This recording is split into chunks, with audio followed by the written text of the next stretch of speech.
Hello, my beauties. Come in, come in, sit down. Take a deep breath. This morning, I got some pretty awful news.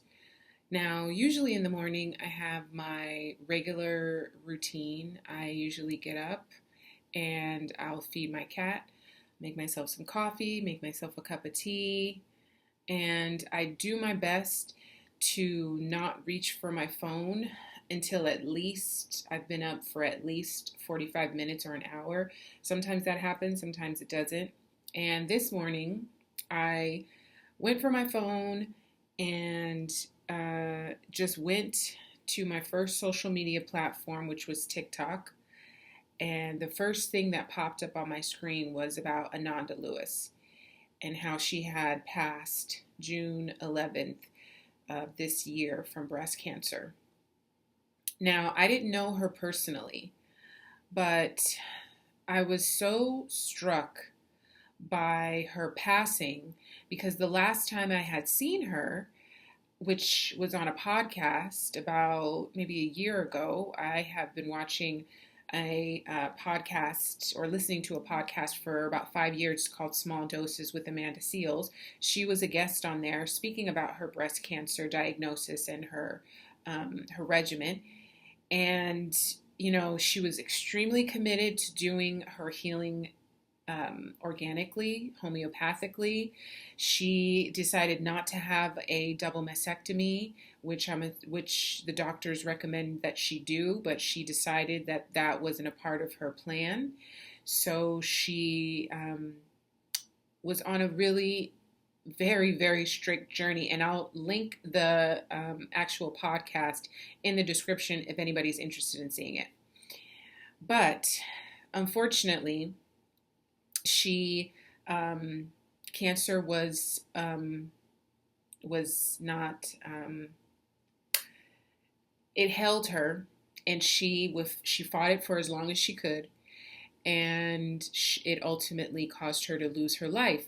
And the reason why her video this morning struck me so deeply is because it made me think about our intuition and whether or not we choose to listen to it. And it's kind of ironic because I had originally planned on shooting a video today, making a video today, and I had all my notes prepared. I had done research for the last few days, and I still plan on making that video, but this is maybe the third time that it's happened where I plan on making a video about one thing and then something happens and then I feel inspired to make the video about this thing. So, rest in peace, Ananda Lewis. I will also link a little bit about her in my description as well if you're unfamiliar with her. She's definitely from my generation. She was a VJ host on TRL, Total Request Live, if you're too young to remember that. She started her career on BET on a show called Teen Summit, which I and my brothers watched religiously every weekend.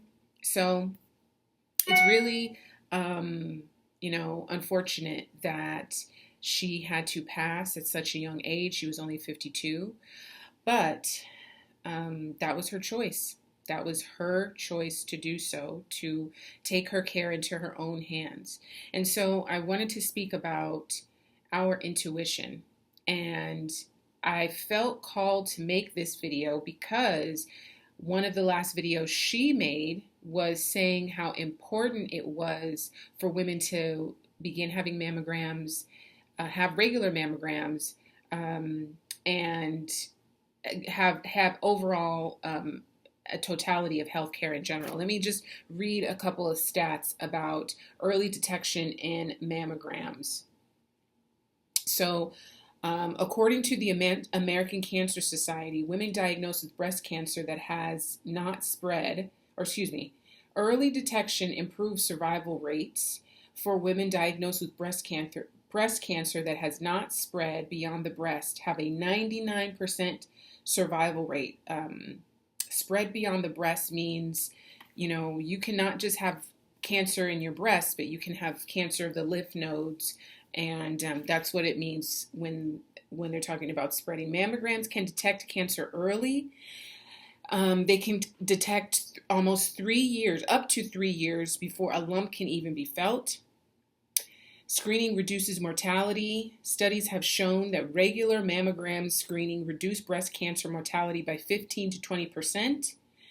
And annual breast cancer, annual mammograms for women starting at 40 is key.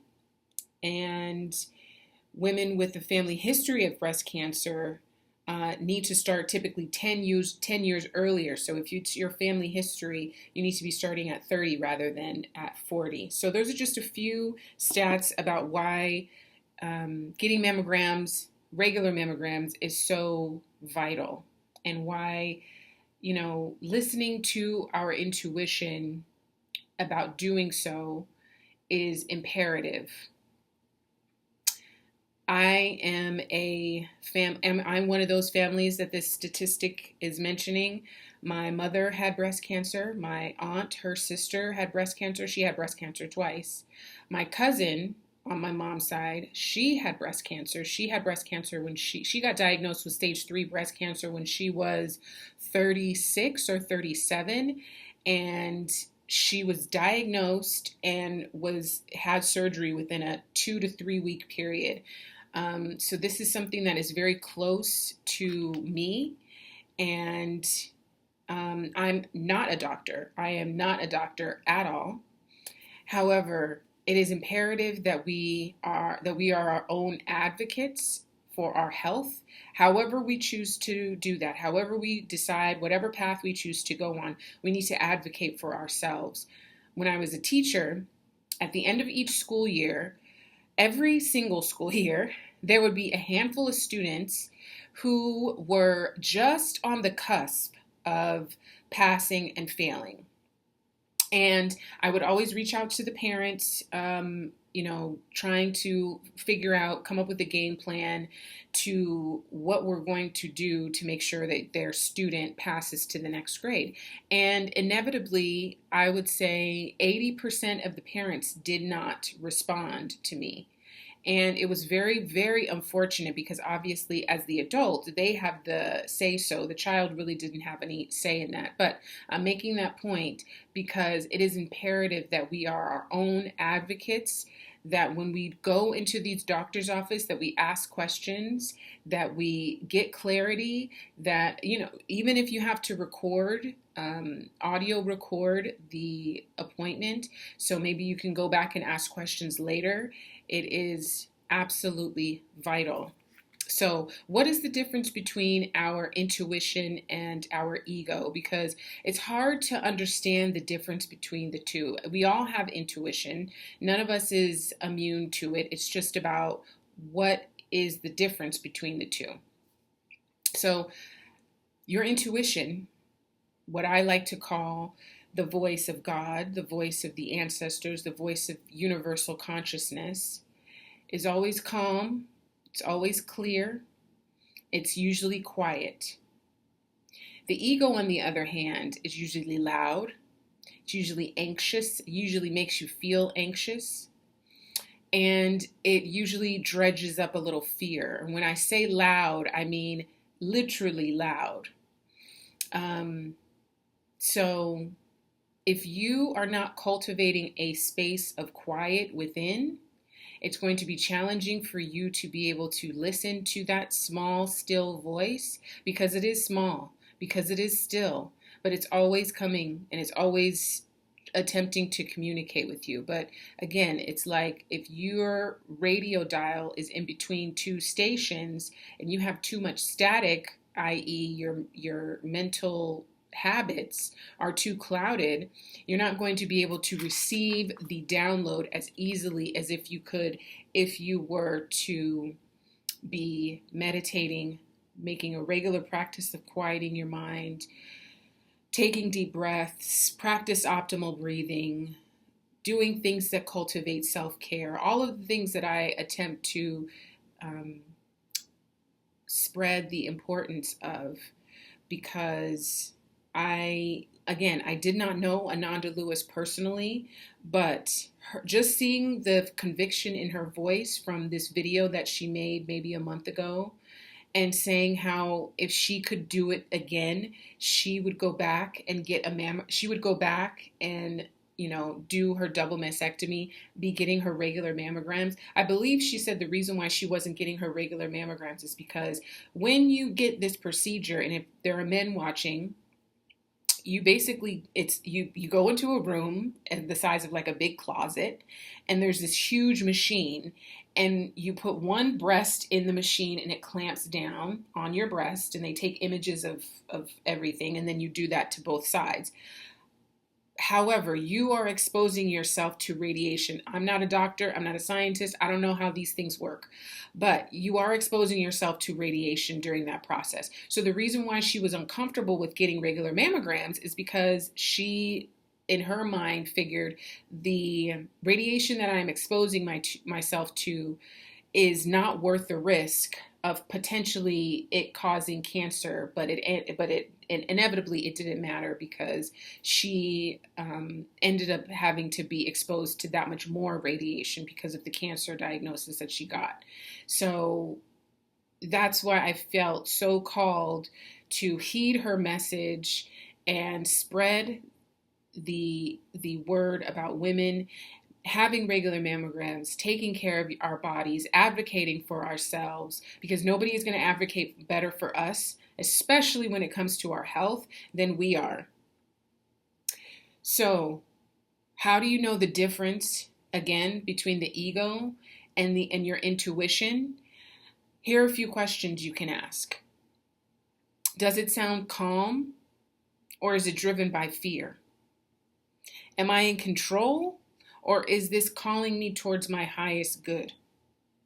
How does this make me feel in my body when you are receiving these messages? And we have all had these experiences, where you are thinking about somebody, you look down at your phone and all of a sudden they're calling you, or you're having a thought and then you turn on the radio, or you turn on the radio and there's a commercial saying the exact same thing, or you have a dream about butterflies, or you have a dream about caterpillars, and the next day you see caterpillars, or you see butterflies. I used to have this, or not used to, but I still have this I'm not even sure what to call it. Sometimes the things that happen are so strange and it really doesn't make sense.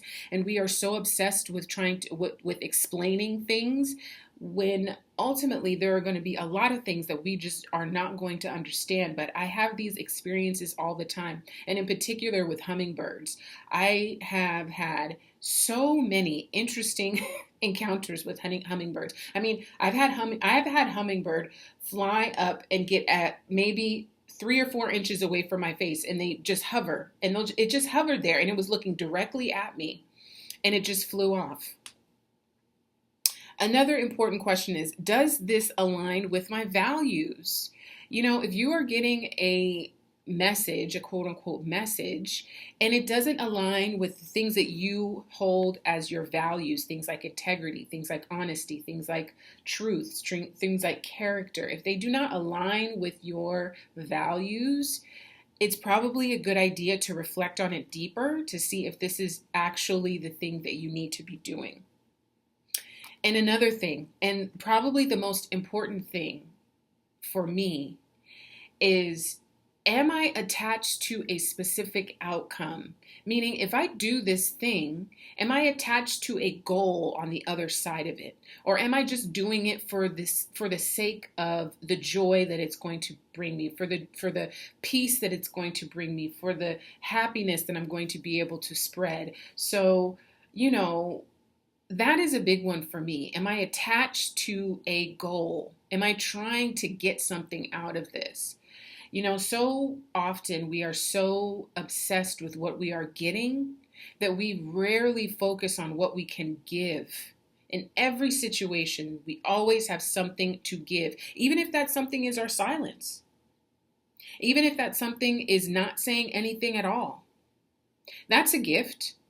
If someone is grieving the loss of their pet, grieving the loss of their of their parent, of whomever, sometimes just showing up and being still And quiet is the most gracious thing that you can give. So, intuition and ego. Whether we choose to which one we choose to listen to, because they both exist within us, truly have the potential to save our life. Thank you for listening. I am so happy you were here to join me in this safe space. I see you. I hear you. You are valued. And I'll talk to you soon.